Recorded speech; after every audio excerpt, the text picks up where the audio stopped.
and we're going to fulfil the repeated promises of Parliament to the people and come out of the EU October the 31st, no ifs or buts. And we will do a new deal. Brexit may have become part of our vocabulary in the last 4 years, but the first referendum to actually exit the EU was held way back in 1975, barely years after Britain became part of the European Economic Community, as the EU was known then. A whopping 67% of voters voted to remain in the bloc then. But 2016 was a different story altogether. In 2013, David Cameron promised a referendum on EU membership after the 2015 elections, amidst concerns over migration and rising popularity of anti-EU parties. The refugee crisis made immigration a hot subject when Britain voted on the referendum on June 23, 2016. In a shock verdict, 52% of Britons voted to leave. But the divorce was messy and has exhausted political and voter bandwidth in the UK. It took 3 elections and 3 prime ministers in 5 years to finally get Brexit done, on paper at least. The Brexiteers believe this will help Britain save billions of pounds by not contributing to the EU budget, leave UK to strike trade deals independently, reclaim sovereignty over domestic affairs, and regain control of its borders. But the Remainers argue that the UK will now lose benefits of free trade in a single market, give up its influence in Europe, face skill shortages, and threats of a weaker security. Experts believe Brexit will bring India and the UK closer in trade, cemented by the personal connect that PM Modi and Boris Johnson share. The UK's government's emphasis on skilled immigrants could also be a positive for the Indian workforce. 31st January will bring the curtains down on 47 years of EU membership and throw the UK and the rest of the world in unknown territory. Will a weaker EU and an unpredictable US tilt the balance of power towards Asia? Brexit Party leader Nigel Farage had famously predicted in 2016 that the UK will not be the last member to leave the EU. Is this then going to be the new normal at a time when globalization is facing a gradual retreat across the world? Chandra Ashrikant, ET Now.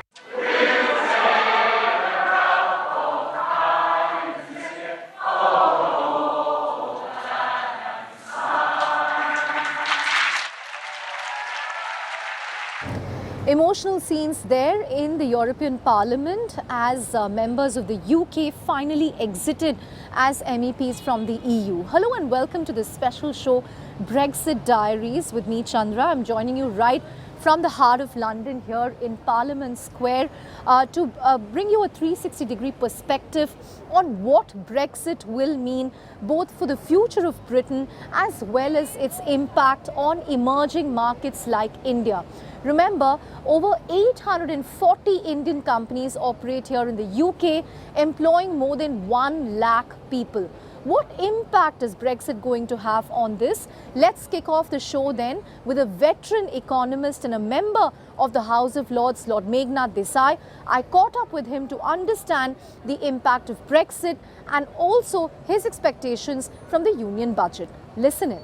31st of January is sort of a symbolic date on which we finally, our notice that we want to quit has been accepted. But the real thing is in end of December, because we have to work out the UK's relationship with the EU after Brexit. Right, the 11-month because Brexit transition. is just saying, as of now, we are no longer subject to the full freedoms of the EU, especially the freedom of movement. We are not subject to the decisions of the European Court of Justice. So those things are kind of the negatives. But since we have a big trade relationship with the EU, on the financial services side, we have a relationship. UK citizens live in the EU, EU citizens live here. All those problems have to be discussed and sorted out. Now, we have chosen only an 11-month transition period. Originally, it was going to be 15 months, 18 months. So, quickly, the new environment will have to be set up. And the danger here is that because we are trying to hurry up the thing as a bargaining ploy, we may end up with no agreement at all. I can't help but ask you, the budget is just a couple of days away. A lot of hopes riding because, we've seen a prolonged slowdown, cyclical, structural pain. Are you expecting something at all there? Because the attention has sort of been taken away by other issues like the CAA and the NRC. Well, I think two recent things. months. You're right, politically, economics has been downgraded in Modi too. Right. There's no doubt about it. The Prime Minister has never had 7 months without making a major statement on the economy. It just never happened so far. I think basically the BJP has lost interest in it. The core BJP people have decided economic doesn't matter. We won the last election due to bombing. Rather than Balakot, Priorities have changed. Sabka Vikas. So forget about economic. Secondly, that's a silly view, but more dangerous is the Swadeshi. The strong Swadeshi lobby. The strong Swadeshi lobby in BJP is against the FDI. Right. They don't want any of this, make in India sort of nonsense. So they actually want to reverse, 30 years of reform. That is very dangerous. Now, I'm going to look in the budget for those danger signs. Because, by and large, the budget cannot solve all the problems. Because the problem with Indian economy is not on the consumption side, on the consumption side. Thank you. And the investment side requires credit market relaxation. And that's not a part of the budget. So while the budget will make some concessions here and there, whatever it is, the budget is a cycle. And I also think that, in a sense, relative to Jaitley's time, the budget has been demoted in importance by this government. Because last year's budget was almost a tentative budget which had to be revised twice. One important aspect of Brexit is going to be its impact on trade, because remember, UK will no longer be part of a single market. Will they be able to ink a fresh trade deal by the end of 2020? More importantly, what will this mean for India? I caught up with senior members of the British Chamber of Commerce. It's so difficult to tell at the moment because, to be honest, I think some of the impact in terms of the economy has already happened. The uncertainty, I think it's uncertainty that has created the biggest challenge for businesses.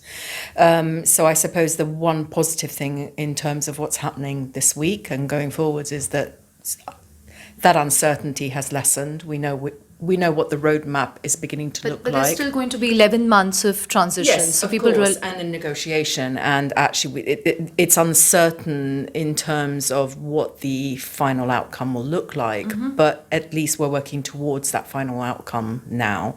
And I think what's really important is that businesses actually have a voice in terms of what that could look like. There is still opportunity for business to say, actually, this is what the impact is of a certain policy item or a policy point, and you need to be very conscious of that, and you need to take that into account, that would have a detrimental impact on individual businesses, but on sectors of the economy as well, and then the wider economy, and then the competitiveness of the UK, and then potentially the competitiveness of Europe, Europe, and Right. you go on and Right. on and on because it's a domino effect impact. So yes, of course, it's still uncertain in the sense of we don't know what that final outcome looks like, but at least we know that we're working towards it at the moment.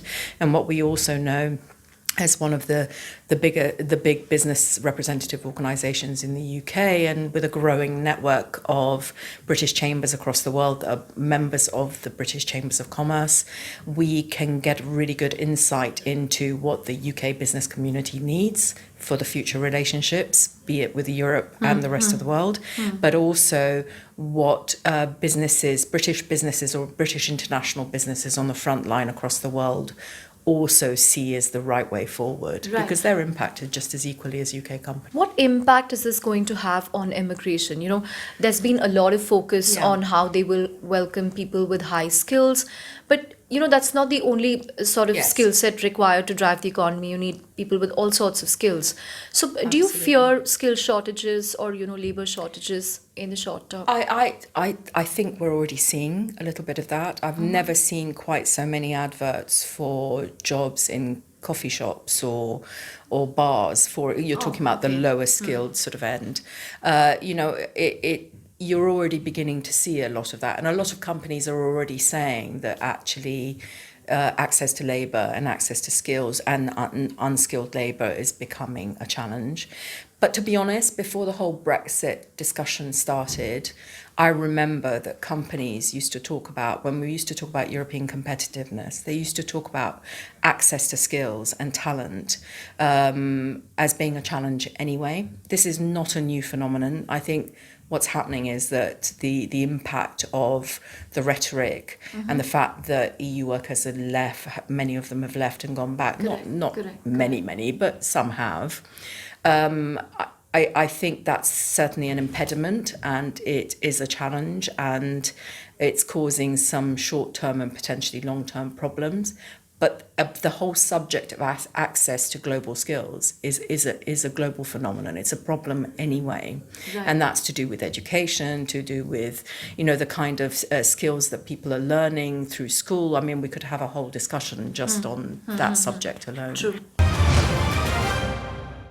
From trade bodies in the UK to a body that closely works with businesses in UK and India to bring about policy certainty. I caught up with Kevin McCall of the UK IBC to understand if this will have a positive impact as far as immigration is concerned, particularly for high-skilled individuals. We saw UK and India forging a tech alliance of sorts when Prime Minister Modi visited the UK.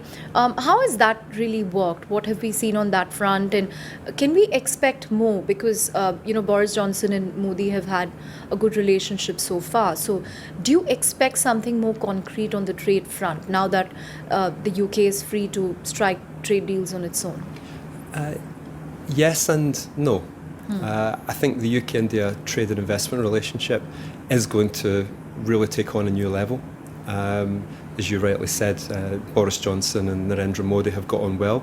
Boris Johnson is a huge fan of India. He knows India very well.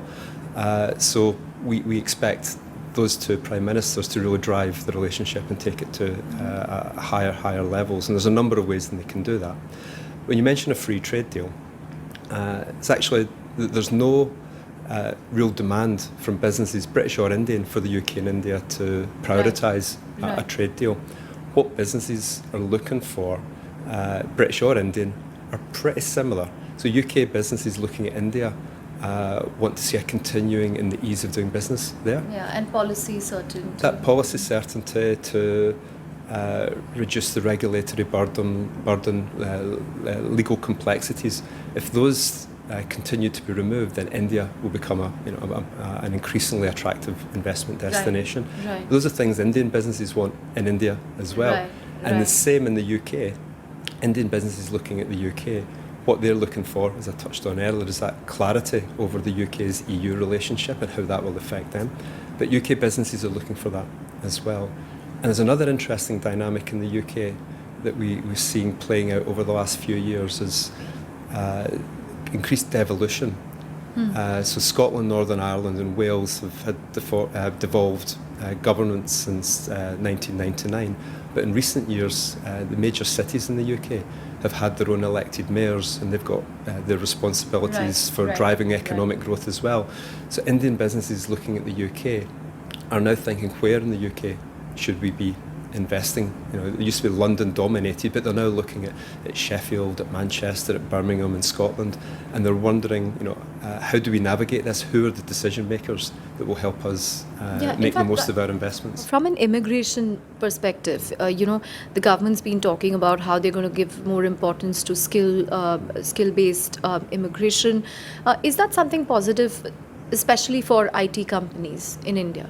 It is, and I think there's been a lot of positives. While the UK's immigration system is a work in progress, the post-Brexit immigration system is still being worked through. We already know a lot of changed in the last few years. What we know is that India already receives 60% of all the work visas that the UK issues. So more than every other country in the world, India gets more than every other country in the world the work visas.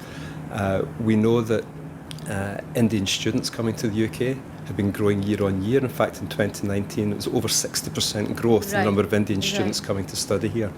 And we wholly expect that number to grow even further next year because the UK government reintroduced the post-graduation work visa from this year onwards. So in terms of Indian workers or students coming to the UK, a lot by the British government has already been done to facilitate and support that. And with the points-based system coming into play, I'm really confident there can be a pragmatic meeting of minds between sort of the Indian requirements and the UK requirements. So I'm very optimistic that the future migration system will really work for Indian industry here in the UK. Last but not the least, Anuj Chande from Grant Thornton joins us on this edition of Brexit Diaries. He was closely involved in Tata Motors' acquisition of JLR. He joins us on the show. Thank you very much, Mr. Chande, for taking out time. I want to begin by asking you, the last time we saw significant joint announcement by India and UK was when Prime Minister Modi visited UK.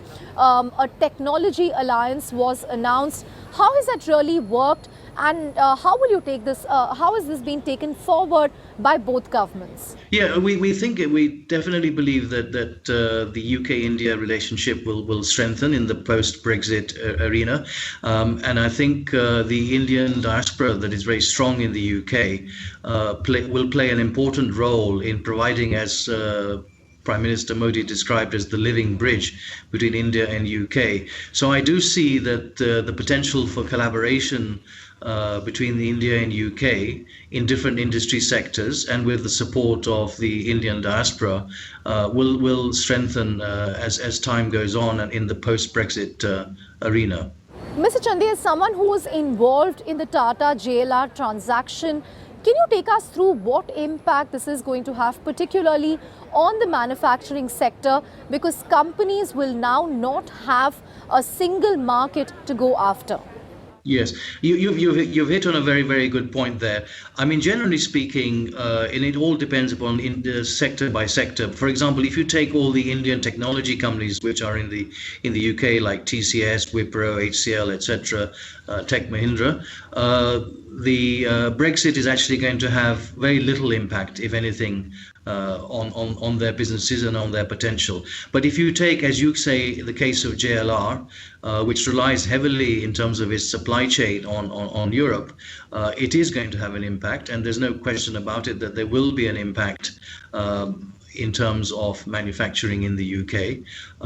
And as you will be aware, that JLR is taking steps to try and move some of the production that had been in the UK to other new factories that they are setting up in Europe. So to answer your question, yes, there will be impact, industry by industry. It will depend upon the extent of the impact. For example, if you take the pharmaceutical sector, there are many pharmaceutical companies that are in Indian pharmaceutical companies in the UK. They, to an extent, are impacted by the fact that the Medicine Controls Agency is moving from the UK to the Netherlands. Having Having said that, the actual appetite, and going back to one of your earlier questions, the appetite for Indian companies to come to the UK remains there. And I think it's partly to do with the fact that there are many positive benefits of the UK, which include, for example, the low corporation tax. It's got one of the lowest corporation tax rates in Europe. It has relatively easy labor laws compared to certain other countries in Europe. And clearly, obviously, market access, the market access and the market opportunity just in the UK alone is significant for Indian companies to be able to look at and tap into. Thank you, Mr. Chande, for joining us on this edition of ET Now's Brexit Diaries.